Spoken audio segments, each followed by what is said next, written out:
Lucas capítulo 4, versículos 14 al 22, dice de la siguiente manera: Y Jesús volvió en el poder del Espíritu a Galilea, y se difundió su fama por toda la tierra de alrededor, y enseñaba en las sinagogas de ellos, y era glorificado por todos. Vino a Nazaret, donde se había criado, y en el día de reposo entró en la sinagoga, conforme a su costumbre, y se levantó a leer. Y se le dio el libro del profeta Isaías, y habiendo abierto el libro, halló el lugar donde estaba escrito: El Espíritu del Señor está sobre mí, por cuanto me ha ungido para dar buenas nuevas a los pobres, me ha enviado a sanar a los quebrantados de corazón, a pregonar libertad a los cautivos y vista a los ciegos, a poner en libertad a los oprimidos, a predicar el año agradable del Señor. Y enrollando el libro, lo dio al ministro y se sentó, y los ojos de todos en la sinagoga estaban fijos en él. Y comenzó a decirles: Hoy se ha cumplido esta escritura delante de vosotros. Y todos daban buen testimonio de él, y estaban maravillados de las palabras de gracia que salían de su boca, y decían: ¿No es este el hijo de José? El tema que vamos a estar considerando se titula La misión del Mesías. La misión del Mesías. En este texto que hemos leído, Jesús aquí se declara a sí mismo como el Mesías. Probó este hecho varias veces a lo largo de su ministerio, resucitando a los muertos, sanando a los enfermos. Tomó autoridad sobre los espíritus demoníacos, tomó autoridad sobre las leyes de la naturaleza. Incluso en su nacimiento, en su muerte y resurrección, demostró repetidamente quién era. Solo los cientos de profecías que se cumplieron al pie de la letra sirven para demostrar que Jesucristo es el Mesías, el Salvador del mundo. Sin embargo, los hombres no lo reconocieron por quien era. Por ejemplo, en el versículo 22, donde leímos hace un momento, cuando la gente lo escuchó hablar, se preguntaron diciendo: ¿No es este el hijo de José? También en Juan capítulo 8, en el versículo 19, dice la palabra del Señor: ellos le dijeron: ¿dónde está tu padre? La verdad es que Él es mucho más de lo que los hombres podían ver. Los hombres veían una persona común y corriente, ordinaria. Pero Él era más que eso. Él era el Hijo de Dios. Él es el cumplimiento de todos los tipos, de todas las profecías del Antiguo Testamento. Y aunque también es el Hijo del Hombre, debemos reconocer que es mucho más que eso. Él es el primogénito de las ovejas de Abel. Él es el arca de Noé.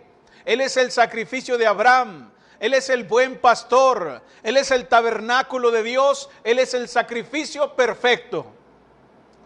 En nuestro texto de Lucas, Jesús hace ciertas afirmaciones sobre la razón por la cual vino a este mundo. ¿A qué vino a este mundo? ¿Por qué el Hijo de Dios estuvo entre nosotros? Citando Isaías capítulo 61, versículos 1 al 2, lo aplicó a sí mismo y a su ministerio, diciendo que delante de esas personas esa escritura se estaba cumpliendo. Todas estas cosas que Jesús citó se cumplieron durante su ministerio, durante su vida, pero bien podemos decir que esas cosas que anunciaba el profeta Isaías continúan cumpliéndose todos los días mientras el mundo esté en pie. Lo que estaba haciendo en ese tiempo Todavía el Señor Jesucristo lo está haciendo ahora. Aunque nunca volverá a morir, aunque nunca más resucitará de entre los muertos, los hombres nunca jamás lo van a golpear ni lo van a escupir en la cara. A pesar de todo eso, todavía hay partes de su ministerio que Él continúa llevando a cabo diariamente en nuestras propias vidas. Hoy entonces estaremos meditando en su venida y sobre todo en la misión de su venida, en la misión de el Mesías. En primer lugar, en el versículo 18, vemos que la misión del Mesías es una misión misteriosa. Dice ahí en el versículo 18 de Lucas capítulo 4, el Espíritu del Señor está sobre mí, por cuanto me ha ungido para dar buenas nuevas a los pobres, me ha enviado a sanar a los quebrantados de corazón, a pregonar libertad a los cautivos y vista a los ciegos, a poner en libertad a los oprimidos. Me llama la atención la primera parte del versículo. El Espíritu del Señor está sobre mí. La misión del Mesías es misteriosa. Durante su vida los hombres se maravillaron de lo que Jesús hizo y de lo que dijo. En Marcos capítulo 12, por ejemplo, en el versículo 12 dice: entonces él se levantó enseguida y tomando su lecho salió delante de todos, de manera que todos se asombraron y glorificaron a Dios diciendo: nunca hemos visto tal cosa. Las obras que Jesús hacía maravillaban a las personas. Las cosas que él decía también provocaban un asombro entre la gente. En Mateo capítulo 9, en el versículo 33 dice: y echando fuera el demonio, el mudo habló y la gente se maravillaba y decía: nunca se ha visto cosa semejante en Israel. En varias ocasiones, la gente dijo que estaban asombrados por su doctrina, por sus enseñanzas, por sus caminos. Con toda certeza, bien podemos decir que ningún hombre sobre la tierra podrá jamás duplicar todo lo que Jesús hizo. Ningún hombre sobre la tierra podrá ser tentado como Jesús fue tentado. Ningún hombre sobre la tierra jamás recibirá la oposición que Jesús recibió. Ningún hombre sobre la tierra jamás tendrá un ministerio como el de Cristo. Ningún hombre sobre la tierra jamás experimentará la pasión, la muerte y la resurrección que Jesucristo experimentó. De hecho, desde el momento en que Él nació en esta tierra, Él tuvo un propósito. Y ahí también en eso es sobresaliente. Porque Él desde que nació, hermanos, ya había nacido con un propósito. Jesús vino a este mundo, pero desde el momento en que nació, ya su vida estaba destinada para la cruz del Calvario. Esto lo convierte en una persona singular. En Juan capítulo 8, en el versículo 37 dice: le dijo entonces Pilato: ¿luego eres tú rey? Respondió Jesús: tú dices que yo soy rey, yo para esto he nacido. Él está siendo juzgado y va a ser enviado a la cruz y dice: yo para esto he nacido y para esto he venido al mundo. En Marcos, en el capítulo 10, en el versículo 45 dice: porque el Hijo del Hombre no vino para ser servido, sino para servir y para dar su vida en rescate por muchos. Mis hermanos, la misión de Cristo es misteriosa. Él era un hombre extraordinario, aún desde que nació fue extraordinario. Sin embargo, es importante señalar que todo lo que hizo dio testimonio de su deidad, dio testimonio de su naturaleza. No solo lo que hizo, sino también lo que dijo. Por ejemplo, en Marcos capítulo 2, en el versículo 5 dice: al ver Jesús la fe de ellos, dijo al paralítico, fíjese bien lo que le va a decir al paralítico: Aquí va a hacer y va a decir algo. ¿Qué le dijo al paralítico? Hijo, tus pecados te son perdonados. Esto asombró a la gente que estaba ahí. Porque ante estas palabras, ahí en Marcos 2:5, los fariseos, quienes conocían las escrituras, quienes estudiaban la ley de Dios más que cualquier otra persona en ese tiempo, dijeron, ¿por qué habla este así? ¿Por qué habla este así? Blasfemias dice. ¿Quién puede perdonar pecados sino solo Dios?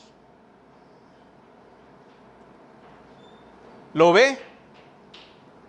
Si Jesús perdonó pecados, o era un hombre blasfemo, o era Dios. Nada más hay esas opciones. O era un hombre blasfemo, un perverso, uno que quería engañar a la gente, o era realmente Dios. Porque ¿quién puede perdonar pecados sino solo Dios? ¿Qué está diciendo este? Blasfemias dice. Será la conclusión de los fariseos. Pero Jesucristo no estaba blasfemando. Jesucristo era Dios hecho hombre. Este es el misterio de su misión.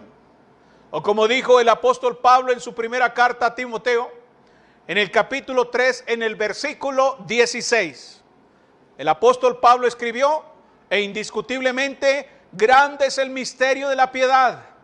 Dios fue manifestado en carne, justificado en el Espíritu, visto de los ángeles, predicado a los gentiles, creído en el mundo, recibido arriba en gloria. Ahí está el misterio de su misión. Dios fue manifestado en carne.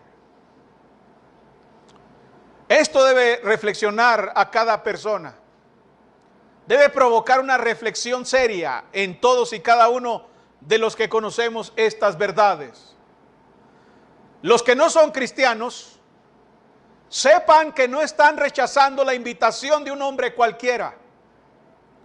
Sepan que cuando oyen el evangelio y lo rechazan, no están rechazando la invitación de un gobierno.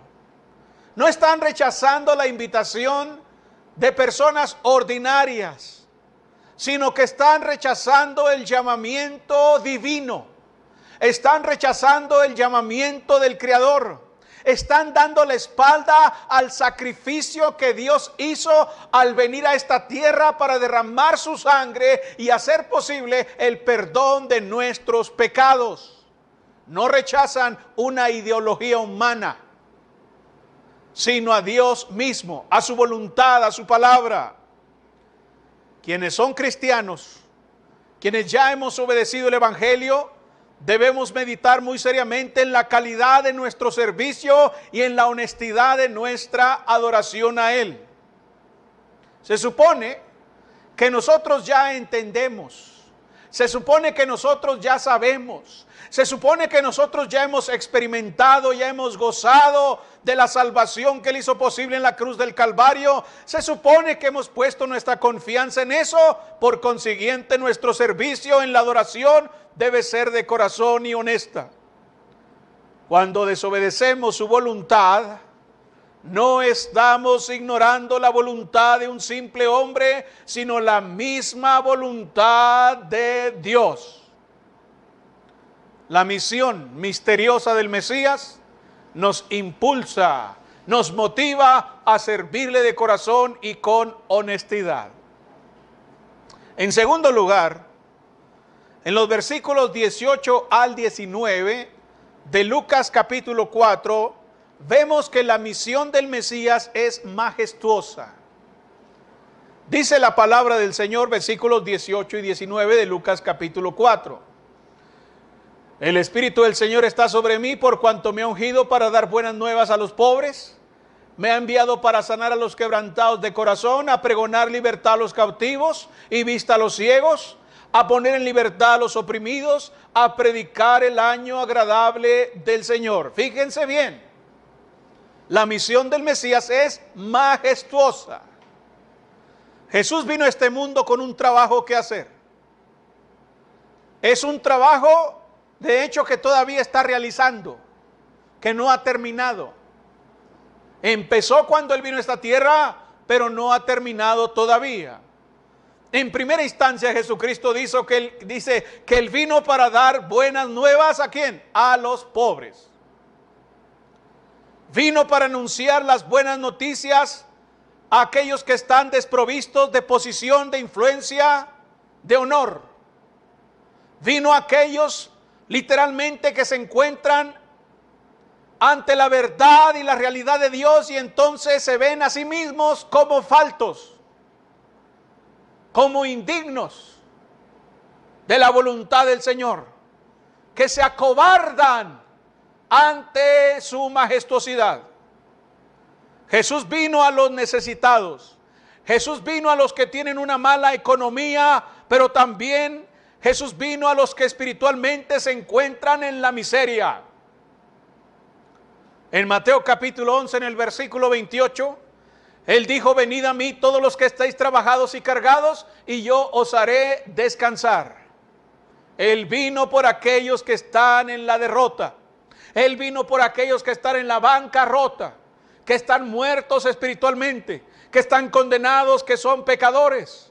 En Apocalipsis capítulo 22, en el versículo 17, el apóstol Juan dijo: y el espíritu y la esposa dicen ven, y el que oye diga ven, y el que tiene sed venga, y el que quiera tome del agua de la vida gratuitamente.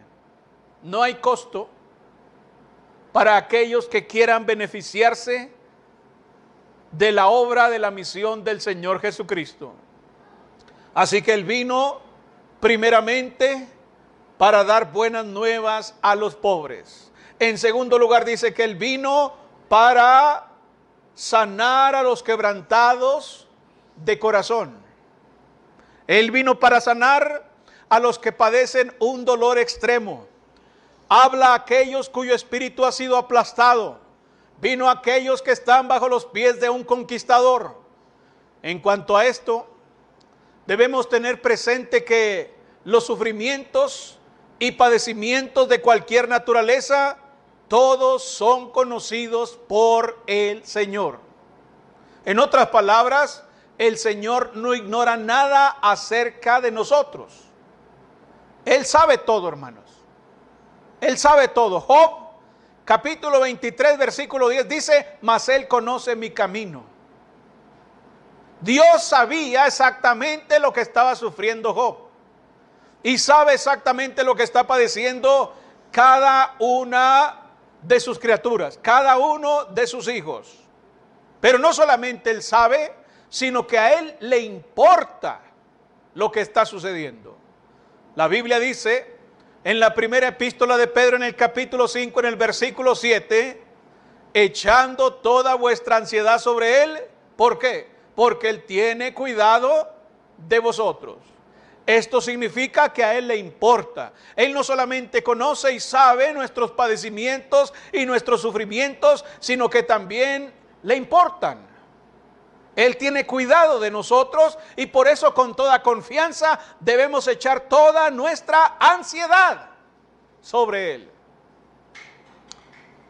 Y otra cosa más, Él no solamente sabe, Él no solamente está interesado en lo que nos sucede, sino que siempre está presente.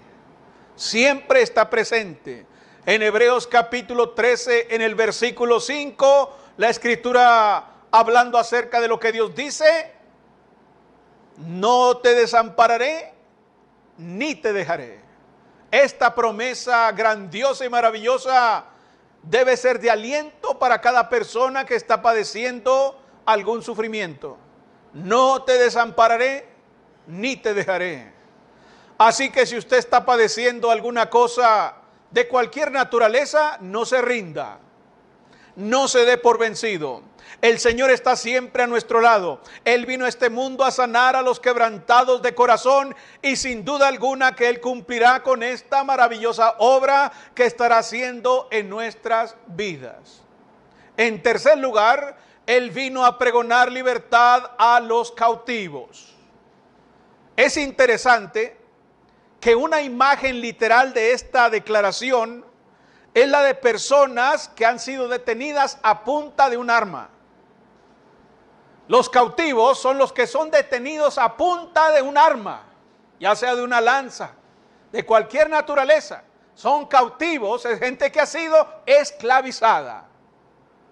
Personas que están bajo el poder, bajo el dominio de otro.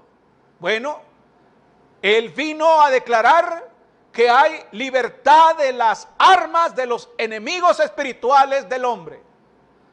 Los pecadores están cautivos, los pecadores están esclavizados y Jesús vino a libertarlos. Todos aquellos que ahora mismo están esclavizados y cegados, como lo estuvo en su momento el gran Sansón, ahora pueden ser libres y se someten a la mano poderosa de Dios.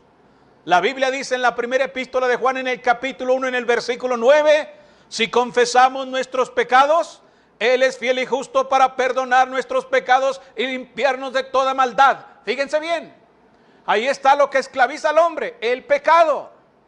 ¿Qué es lo que esclaviza al hombre? El pecado. Los judíos decían, jamás hemos sido esclavos de nadie. ¿Cómo dices tú seréis libres? Jesús dijo, el que hace pecado, esclavo es del pecado. Pero ahora el apóstol Juan nos dice aquí que si confesamos, si reconocemos, si declaramos nuestra culpa de pecado, Él es fiel y justo para perdonar. La palabra perdonar también significa liberar, dar libertad. Él vino a pregonar libertad a los cautivos, así que no hay razón para que nadie esté esclavizado por causa del pecado. También dice la Escritura que Él vino a dar vista a los ciegos. Vino a dar vista a quienes están cegados mental y espiritualmente. Por eso preguntamos, ¿cómo está su vista hoy? ¿Cómo está su vista hoy? La Biblia dice, allá en 2 Corintios, en el capítulo 4, en el versículo 4, que el Dios de este siglo cegó el entendimiento de los incrédulos para que no les resplandezca la luz del evangelio de la gloria de Cristo. ¿Por qué hay personas que no alcanzan a ver la luz gloriosa del evangelio? ¿Por qué no alcanzan a mirar las bendiciones que Dios tiene para aquellos que hacen su voluntad? Porque el Dios de este siglo cegó el entendimiento de ellos a causa de su incredulidad. Mis hermanos y amigos, la incredulidad es la ayuda que nosotros damos al Dios de este siglo para que ciegue nuestro entendimiento. Es decir, que con nuestra incredulidad estamos trabajando en nuestra contra y a favor de nuestros enemigos de la fe. Qué terrible, ¿no? Normalmente una persona cuando tiene un enemigo lucha contra él, pero cuando somos incrédulos lo que estamos haciendo es ayudando al enemigo en contra nuestra. Terrible cosa. Afortunadamente Jesús puede abrir los ojos cegados por el pecado. Jesús tiene ese poder. Quienes van por este mundo sin vista, cegados, van por una dirección que los conduce directamente a la condenación eterna, a las profundidades del infierno. Ciegos caminan hacia el infierno, pero Jesús vino a dar vista a los ciegos. Así que, ¿cómo está su vista hoy? Si usted se da cuenta y está consciente que ha sido cegado por el Dios de este mundo a causa de su incredulidad, a causa de su desobediencia, sepa que si se somete a la poderosa mano del Señor, Él le dará la vista que necesita. Él vino a poner en libertad a los oprimidos. Mis estimados hermanos y amigos, no hay razón para que nadie siga oprimido por el pecado. Jesús ha abierto las puertas de la eternidad. Jesús ha venido a darnos libertad. No hay razón para que su alma esté arruinada. La Biblia dice en 1 Corintios capítulo 15 en el versículo 57, mas gracias sean dadas a Dios que nos da la victoria por medio de nuestro Señor Jesucristo. ¿Qué es lo que hay en Cristo? ¿Derrota? ¿Hay amargura en Cristo?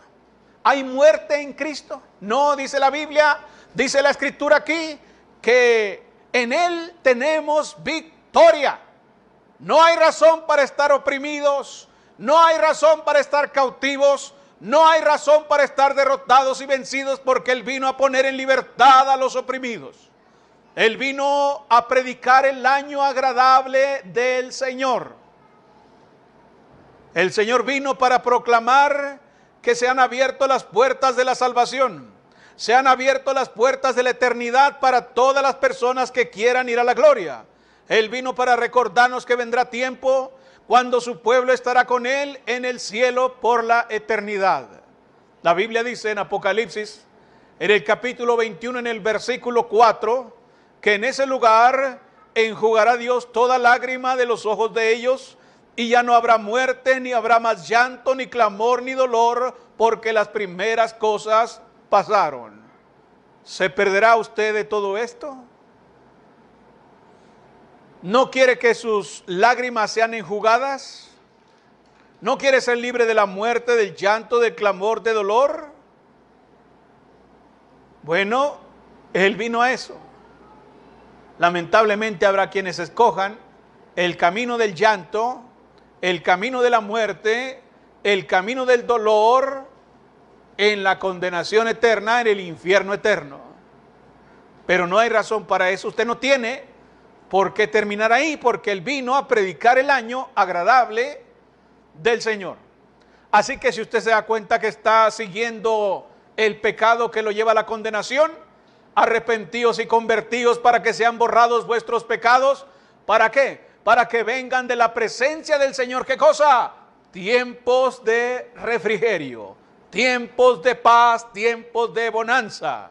Él vino a eso, vino a predicar el año agradable del Señor. Mis hermanos, la misión del Mesías es majestuosa, es majestuosa.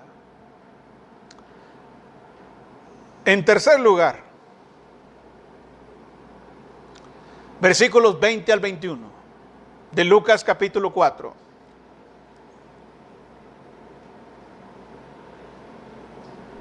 Y enrollando el libro, lo dio al ministro y se sentó, y los ojos de todos en la sinagoga estaban fijos en él. Y comenzó a decirles: hoy se ha cumplido esta escritura delante de vosotros. La misión del Mesías es desafiante. Cuando Jesús terminó de leer lo que las escrituras dicen, delante de todos se declaró a sí mismo como el Mesías, como el cumplimiento de esas profecías. Ahí está, vean. El Espíritu del Señor está sobre mí y me ha enviado para esto y esto y esto y esto y esto y esto otro. Y luego les dice: hoy, precisamente en este instante que me están escuchando hablar, dice el Señor, hoy se ha cumplido esta escritura delante de vosotros. Ahí está enfrente de ustedes, dice. Aquí están viendo a aquel que vino para dar libertad a los cautivos, para sanar los quebrantados corazones, para dar libertad a los oprimidos, para predicar el año agradable del Señor. Eso es exactamente lo que les está diciendo. Se ha cumplido delante de sus ojos. ¿Qué era lo que tenían que hacer ellos entonces? Todo lo que tenían que hacer quienes lo estaban oyendo y lo estaban mirando era aceptarlo como lo que Él dice que es. Todo lo que tenían que hacer era reconocerlo por quien Él es. Todo lo que tenían que hacer era decir: tú eres el Cristo, el Mesías, el Hijo del Dios viviente. ¿Pero qué fue lo que hicieron? Mire lo que dicen los versículos 28 al 29. Mire lo que hicieron. Al oír estas cosas,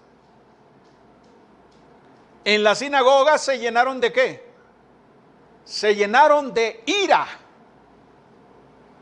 Y levantándose le echaron fuera de la ciudad y le llevaron hasta la cumbre del monte sobre el cual estaba edificada la ciudad de ellos, para despeñarle.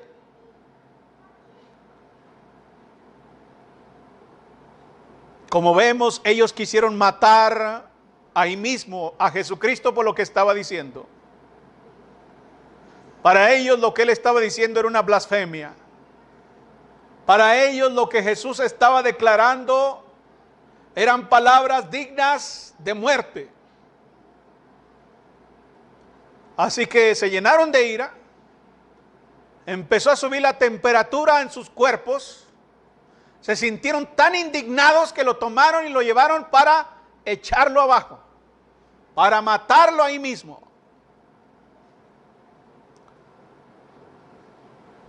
Claro, sabemos que él pasó por en medio de ellos y se fue, no pudieron.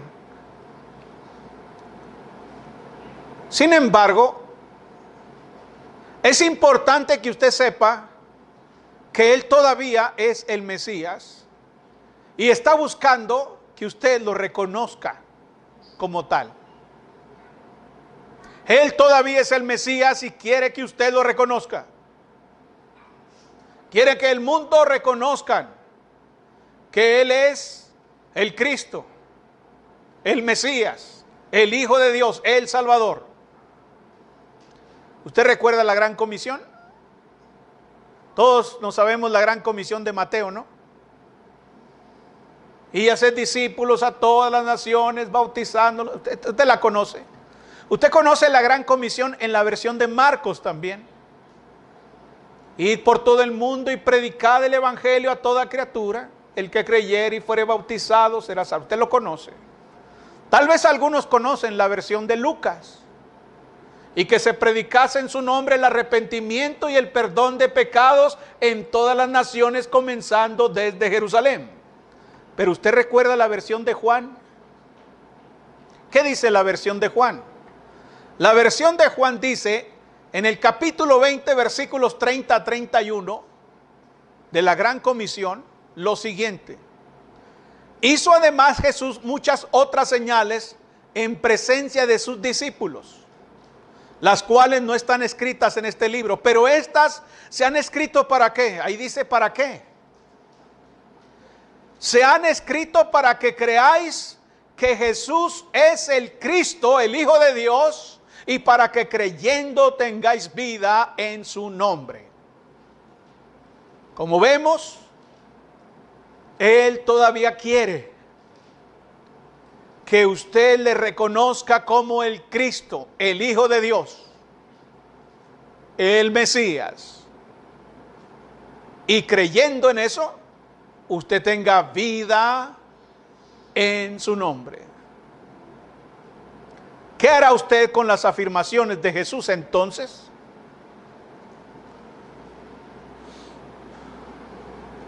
¿Las va a rechazar como hicieron estos en la sinagoga? Ellos lo que tenían que hacer era reconocerlo, adorarlo, servirle, confesar su nombre. Pero no, se llenaron de ira, estaban muy enojados y quisieron matarlo. No estaban interesados en sus palabras, no estaban interesados en lo que él decía. ¿Qué va a hacer usted con las declaraciones de Jesús? ¿Las va a hacer suyas y a vivir por ellas? ¿O las va a ignorar y permanecer muerto? Porque dice Juan que aquel que cree que Jesús es el Cristo, el Hijo de Dios, va a tener vida en su nombre. Pero aquel que rehúsa creer eso, va a permanecer muerto. Así que usted, ¿qué va a hacer con las declaraciones de Cristo? ¿Las va a ignorar y permanecer muerto? Ahora depende totalmente de usted. Él todavía es el Mesías, el Cristo. Él todavía se preocupa por usted sin importar dónde haya usted estado o lo que haya usted hecho. Él espera que usted le reconozca como el Cristo, el Hijo del Dios viviente. Todavía espera eso. Hay más en Jesús de lo que parece. Es mucho más que un bebé en un pesebre. es mucho más que una figura pálida y muerta en una cruz. Él es el Señor resucitado y ahora mismo está sentado a la diestra de Dios. Él está intercediendo por nosotros ahora mismo. Él nos ama y quiere ayudarnos. Pero no haga usted lo que hizo la gente de Nazaret, tratando de alejarlo de sus vidas, de apartarlo, de echarlo de sus vidas. Mejor ríndase a Él y confiéselo como el Cristo, el Hijo del Dios viviente. Puestos de pie. Hay una iglesia preciosa que la Biblia describe así. Estimado oyente, ¿desea conocer más de la palabra de Dios? La Iglesia de Cristo en la Colonia Constituyentes le invita a sus actividades los domingos a las 10 de la mañana. Estamos ubicados en la calle Juan J. Méndez, número 7744 de la Colonia Constituyentes. En internet nos puede localizar en www.iglesiadecristoenjuarez.com. iglesiadecristoenjuarez.com. Estaremos esperando noticias suyas. Que el Señor le bendiga.